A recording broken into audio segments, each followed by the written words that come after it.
जो चेतनता की बात है, जो आवाज दी गई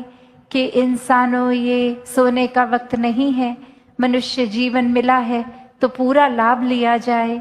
जीवन में परमात्मा के दर्शन करके जीवन में परमात्मा को पूरी तरह उतारा जाए, फिर खुद ब खुद ही अपने अंदर बाहर चहूँ और परमात्मा नजर आएगा हर एक में, पूरी कायनात में, ये कण कण में। फिर ये हर चीज से हम एक लेसन्स भी लर्न करते हैं, ये कण कण से शिक्षा मिलती रहती है। फिर अपने पराये का फर्क खत्म हो जाता है, हर कोई अपना, हर कोई श्रेष्ठ, चाहे किसी भी जाति, किसी भी राज्य, किसी भी क्षेत्र, कोई भी बोली भाषा, कैसा भी रंग, कैसा भी खान पान, हर एक में यही परमात्मा। और ये फिर सर हर एक के आगे उसी आदर सत्कार से झुक जाता है कि ये परमात्मा स्वरूप। और इसी तरह हर किसी ने अपने जीवन में आत्ममंथन भी करना है कि सिर्फ क्या हम इंसान इसलिए ही हैं कि ये शरीर एक आकार उस तरह जो एक इंसान का शरीर की डेफिनेशन है उसमें बैठ रहा है तो हम इंसान हैं, पर क्या हम उस तरह, या फिर एक इंसानियत जो मनुष्य होने का सबूत है, एक असली जो रस है मनुष्य होने का, वो गुण है, मानवीय गुण है, ह्यूमन वैल्यूज हैं, दैवीय गुणों से हम भरे हैं या नहीं। तो असली एक प्रमाण, ये सबूत तो इंसानी तन नहीं इंसान होने का, पर इंसानी गुण होना है। तो हर किसी में जहाँ ये पूरा पोटेंशियल है कि वो पूरी डिविनिटी एक डिवाइन रूप में हो जाए, या फिर उसके बिल्कुल विपरीत एक ऑपोजिट, बिल्कुल ही एक जीवन शैतानों वाला जीवन, अहंकारी जीवन, एक क्रोध के युक्त होते हुए जीवन बिताना चाहें, या फिर एक बुरी आदतों में लगना चाहें, ये भी चुनाव। तो बात वही, जहाँ फरिश्ता होने का भी इंसान को दर्जा दिया जाता है, वहीं जानवर से भी बदतर। तो हर किसी में जहाँ चुनाव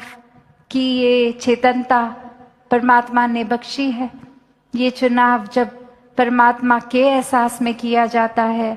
तो वो एक पॉजिटिव डायरेक्शन में एक सही चुनाव होता है। ये रूहानियत से भर के इंसान अपना जीवन एक पूर्ण मनुष्य होने का सबूत देते हुए जीते हैं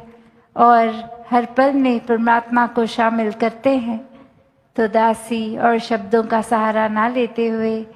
बाकी मन के भाव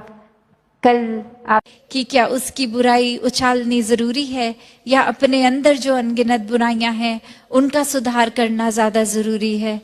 तो कैसे जीवन में हर कोई एक वाक्य ही असली मनुष्य बनकर जी सके, एक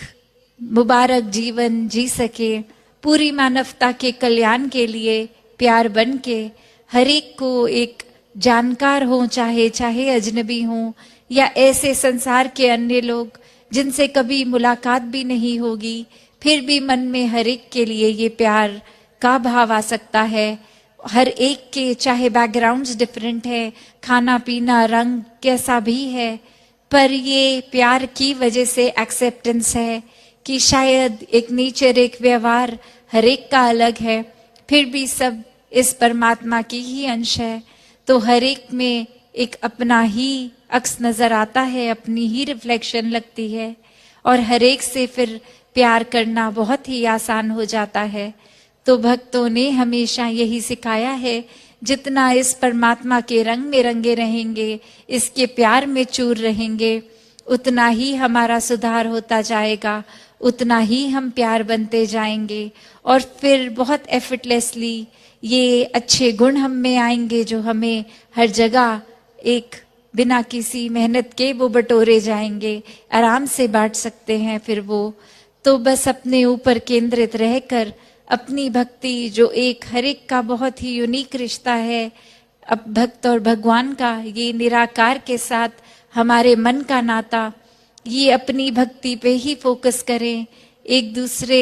के ऊपर नहीं कि ये अगर कुछ ऐसा कर रहे हैं तो जीवन में इनको उपलब्धि मिल रही है, हमें नहीं मिल रही, तो शायद इनका जो करने का तरीका है उसको अपना लिया जाए, शायद वो उपलब्धि उस वजह से मिल रही है। पर ऐसा है नहीं।